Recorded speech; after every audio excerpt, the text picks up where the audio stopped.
Welcome back to Insider Ecom Edge, the show where we dig deep into the strategies that can give you an edge in the world of e-commerce. Today, we're going to tackle a problem that I'm sure every e-commerce business owner out there has faced. It's one of those things that can be incredibly frustrating, and that is cart abandonment. Yeah, you spend all this time and energy building a beautiful online store, crafting compelling product descriptions, maybe even running ads to get people to your site. Right. They add items to their cart, they're right there at the checkout, and then poof, they disappear. It's like they just vanished into thin air, Yeah. and you're left wondering, what happened? Where did they go? Did I do something wrong? It's a mystery that can keep you up at night. But here's the thing, it's not some unsolvable riddle. Okay, good. There are actually concrete steps you can take to reduce cart abandonment and turn those almost sales into actual revenue. That's what we like to hear. Yeah. So let's dive in. First of all, just how common is cart abandonment? Are we talking about like a small percentage of shoppers, or is this something that happens all the time? Oh, it's definitely not a small percentage. Okay. In fact, it's so common that it's almost become an accepted part of e-commerce. Right. But that doesn't mean we should just accept it. The average cart abandonment rate across all industries hovers around a staggering 70%. Wow, 70%. Sure. So that means for every 10 people who add items to their cart, only 3 actually complete the purchase. Exactly. That's a huge chunk of potential revenue just slipping through the cracks. It is, and a lot of business owners might just shrug and think, well, that's just the way it is. But it doesn't have to be that way. There are reasons why people abandon their carts, and if we understand those reasons, we can start to address them. Okay, so let's get into those reasons. Why do people abandon their carts in the first place? Is it just a simple matter of distraction, or are there deeper factors at play? There are definitely a few key factors that contribute to cart abandonment, and one that often gets overlooked is the payment process. Really? Payment options. I mean, it seems like if someone really wants to buy something, they'll figure out a way to pay for it. You'd think so, right? But it's actually more nuanced than that. If you're not offering the payment methods your target audience prefers, you're essentially creating a barrier at the most crucial point in the customer journey. Interesting. Okay, so give us an example of what this might look like in the real world. Sure. Let's say you're a Gen Z shopper, super tech savvy, used to the speed and convenience of things like Apple Pay or Google Pay. Right. You find this awesome t-shirt online, add it to your cart, and then you get to the checkout page. Okay. And it's asking for your credit card number, expiration date, security code, all that stuff. You might start thinking, this is such a hassle. I don't feel like digging out my wallet right now. Maybe I'll just come back later.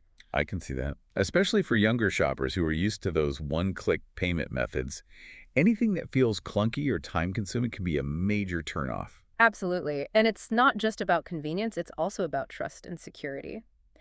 If their preferred payment method isn't there, it can raise doubts in their minds. They might wonder, is this site secure? Do I really want to share my credit card information here? Okay, so the lack of payment flexibility isn't just an inconvenience. It can actually damage trust and lead to lost sales. Exactly. And it's not just about catering to the younger generation either. Different demographics have different preferences. Some people prefer to use PayPal because they feel it's more secure. Others might want to use a buy now, pay later option to spread out the cost of a larger purchase. Okay, so it sounds like understanding your target audience is crucial here. You wouldn't offer layaway at a sneaker drop, right? Exactly. And it's not just demographics. Regional preferences also play a big role. Right, because what works in New York might not fly in New Delhi. Precisely. So before you even think about optimizing your checkout process, you need to do your research and understand the preferred payment methods of the specific audiences you're targeting. That makes sense. So it's not as simple as just slapping a Visa and MasterCard logo on your checkout page and calling it a day. You need a strategy. Absolutely. And that strategy starts with recognizing that payments are just one piece of the puzzle when it comes to cart abandonment. We need to look at the bigger picture, which includes things like your checkout process itself, security features, and even, the psychology of persuasion. Ooh, psychology. That sounds intriguing. It is, but we'll save that for a bit later. Okay, fair enough.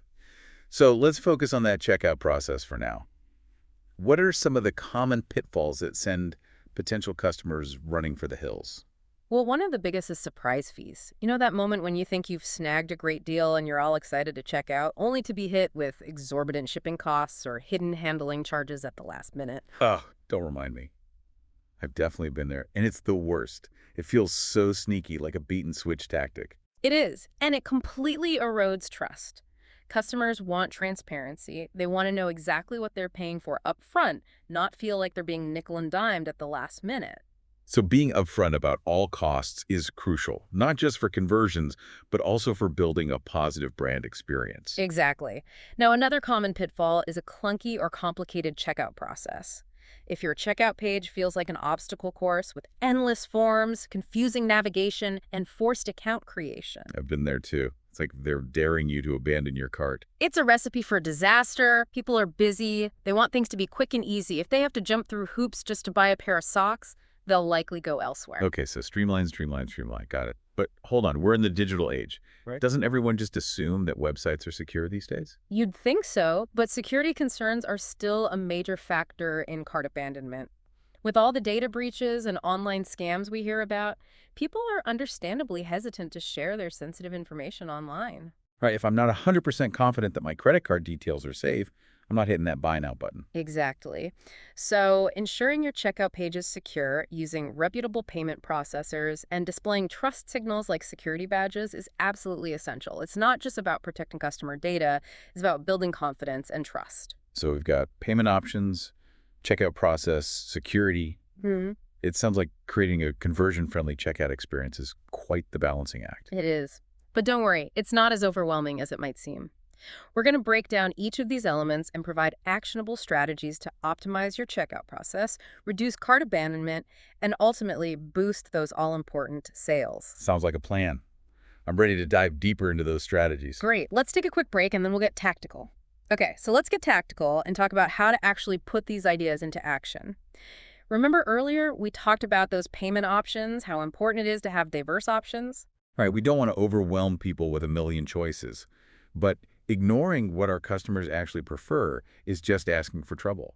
So how do we find that sweet spot? Well, the first step is always going to be understanding your target customer, really understanding them. Like if you're selling trendy fashion to, say, a younger crowd, think Gen Z. You've got to prioritize those digital wallets. Makes sense. Apple Pay, Google Pay, all those. Exactly. Those are the folks who practically live on their phones, you know? So make it easy for them. The checkout process has to be super smooth on mobile, no friction. Right, trying to get a Gen Z shopper to pull out their physical credit card. It's like asking them to send a fax. But what about, let's say you're selling something more expensive, like a higher priced item. How do you make those big purchases feel less, I don't know, daunting? That's where buy now, pay later comes in, BNPL. It's really taken off, especially with millennials and Gen Z, because it gives them that instant gratification. But it also addresses that, that affordability concern. Like the modern layaway, but without, like, the stigma. Exactly. And the data backs it up. Offering BNPL, it can really boost those conversion rates, especially for those big ticket items where people might hesitate because of the price tag. But you got to remember, demographics are just one part of the equation. We can't forget about geography. Right, like what works in one country might not work in another. Totally. So you got to do your research. What are the preferred payment methods in the specific countries you're targeting? Let's say Germany. Bank transfers are huge there, so you better be offering Sofor or GiroPay. In the Netherlands, it's ideal. And in lots of parts of Asia, cash on delivery is still king. So it's not just about making things convenient. It's showing customers that you actually get them, you get their needs, and that builds trust, right? Sure. Okay, so we've covered payment options. But let's move on to streamlining that checkout process. Where do we even start? It can feel overwhelming. It can. Sometimes those checkout pages feel like they were designed to make you give up. Right. So first things first, minimize those form fields. Ask yourself, do I really need their birthday? Or their phone number if they're just buying, like, a t-shirt? Unless you're sending them a birthday discount or like a telemarketing call? Probably not. Exactly. Only ask for what you absolutely need and make those labels clear and concise so there's no confusion. Oh, and embrace autofill. Autofill. Yeah, let browsers do the work of filling in addresses and payment details. Makes things so much faster and reduces errors. Makes sense. And speaking of faster, we got to talk about mobile optimization. If your checkout process isn't mobile friendly in this day and age. Oh, you're practically asking people to abandon their carts.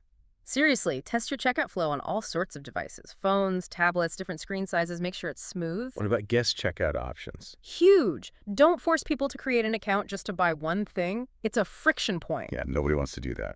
Offer guest checkout to speed things up. And then maybe later you can incentivize account creation, Highlight the benefits like order tracking or exclusive deals. Okay, so we've minimized those form fields. We've got autofill, mobile optimization, guest checkout. Anything else we could do to make that checkout process super smooth? Oh yeah, there's more. Now we can bring in a bit of psychology, like using progress bars. It shows customers exactly where they are in the checkout process, makes them feel more in control. Oh, I like that. Like those "you are here" maps at the mall. Super helpful. Exactly. And don't forget to display your return policy clearly and any guarantees you offer. It addresses a big fear that people have. What if I don't like it? Right. They don't want to feel stuck with something they can't return. Right. Be upfront, transparent, builds trust, reduces hesitancy. Okay, so we've talked a lot about streamlining the checkout process itself, but now let's talk about security. What are the absolute must-haves to make sure customer data is safe? Yeah, because security is a huge deal. People need to feel confident that their information is protected. Absolutely. First things first, work with reputable payment processors. Names like PayPal, Stripe, Square, Shopify Payments. They've got a good reputation for a reason. They invest heavily in security measures like encryption and fraud detection. So it's like having a digital bodyguard for your sensitive information. Exactly. And make sure you're displaying their logos on your checkout page. Those familiar icons, they're instant trust signals, like seeing a good housekeeping seal of approval or something. But securing those payments, that's just one piece of the puzzle. Right, because even if your checkout is secure, what if a legitimate customer gets their transaction declined? What about those false declines? Ugh, false declines are the worst. It's when a good customer, they've got a valid card, they've got the funds, but their transaction gets rejected. It's frustrating for everyone, and it can cost you sales, hurt your reputation. So it's not just about security, it's about accuracy and having smart fraud detection systems. Right. Yeah, you need a payment processor with advanced fraud detection tools. The kind that uses machine learning to analyze transactions, spot patterns, and tell the difference between legitimate purchases and potential fraud. So it's like having a super smart security guard who can tell the difference between a real threat and a false alarm. Exactly.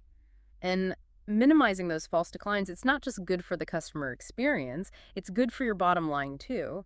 But remember, even with the best security measures, you have to be transparent. Right, because customers need to feel like their data is being handled responsibly and ethically. Absolutely. Be upfront about what data you're collecting, how you're using it, and how you're keeping it safe. Make your privacy policy easy to find and easy to understand.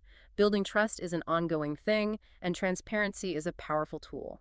So we've talked about different payment options, making that checkout process smooth, robust security features, and being transparent with data practices.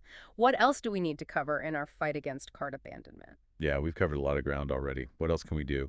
Incentives. People love a good deal, and using incentives strategically can be super effective at getting those hesitant shoppers to actually complete their purchase. Okay, now you're speaking my language. Yeah. What kind of incentives are we talking about here? One of the most popular and effective is free shipping.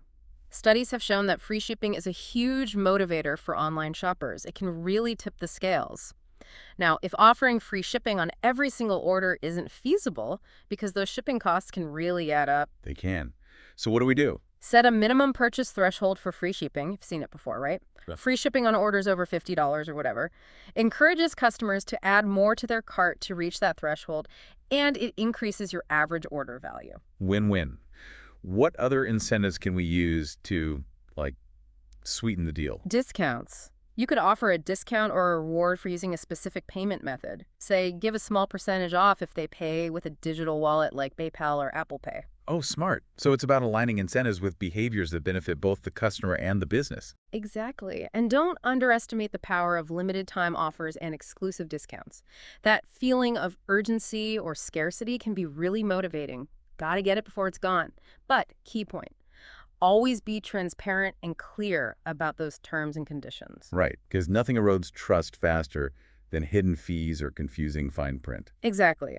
When you're using incentives, make sure your customers feel like they're getting genuine value, not being tricked. Okay, so just to recap, diverse payment options, a smooth and streamlined checkout, robust security, transparent data practices, and strategic incentives. That's a lot to keep in mind. It is, but all of these strategies, they work together. They create a checkout experience that's not just about getting the sale, but about putting the customer first. So by focusing on meeting their needs and making things easy and enjoyable, we can turn that checkout process from a point of friction into a smooth and enjoyable experience that makes customers want to come back for more.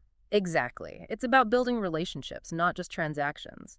All right, so we're back and ready to dive into part 3 of our deep dive into cart abandonment.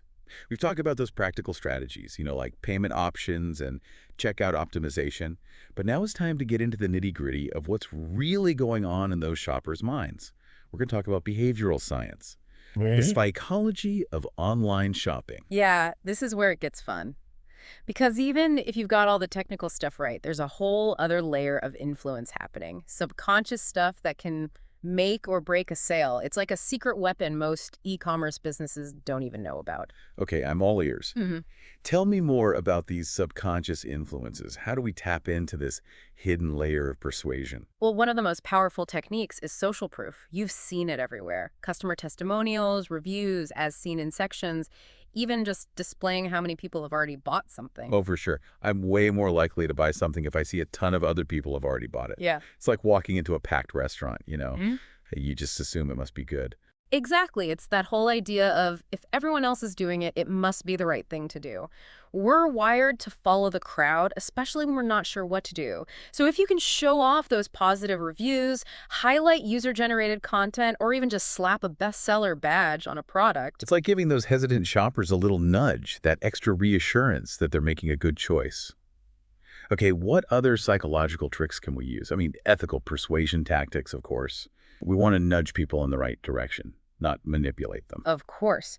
Well, creating a sense of urgency or scarcity is another really powerful tool. Think limited time offers, flash sales, countdown timers, even just subtly mentioning that stock is running low. Oh, I totally fall for those. Limited time offer. Must buy now before I miss out. My brain doesn't even have time to think logically at that point. It's FOMO, fear of missing out, and it's a powerful motivator. By introducing that element of scarcity, you tap into that primal urge to act fast. It's no longer about should I buy this? It becomes must I buy this now? So it's not about being tricky. It's about creating excitement, making people feel like they're part of something exclusive.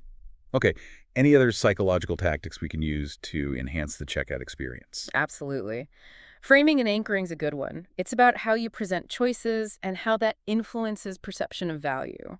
So let's say you're selling a subscription box, and you've got 3 tiers: basic, premium, and deluxe. Classic good, better, best pricing strategy. What's the psychology angle here? It's all about how you price those tiers. If that deluxe tier is way more expensive than the basic tier, guess what? That premium tier suddenly looks like a pretty sweet deal.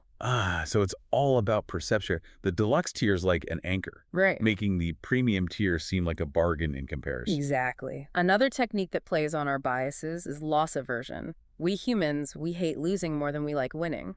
Interesting. So how does that apply to, getting people to check out? You can subtly frame the decision in terms of potential loss. Instead of just highlighting the benefits of buying, you also subtly emphasize what they'll miss out on if they don't buy. So instead of just saying, enjoy free shipping, we might say, don't miss out on free shipping order now. Exactly. It shifts the focus. Yeah. Makes the purchase seem more urgent. It's amazing how much is going on in our minds when we're shopping online, even for simple purchases. It is. And the good news is, if you understand these psychological principles, you can create a checkout experience that feels good and Yeah. also, subtly guides those shoppers toward hitting that buy now button without being unethical, of course. So to sum it all up, creating a truly effective checkout experience goes way beyond just the technical stuff.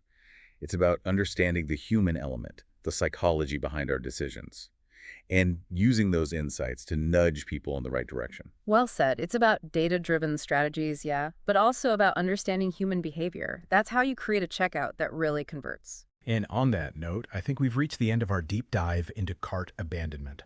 I hope you've all found this exploration as fascinating as I have. We've covered a lot of ground, but the key takeaway here is, don't be afraid to experiment. Test different approaches and keep refining your checkout process. That's how you keep those sales rolling in.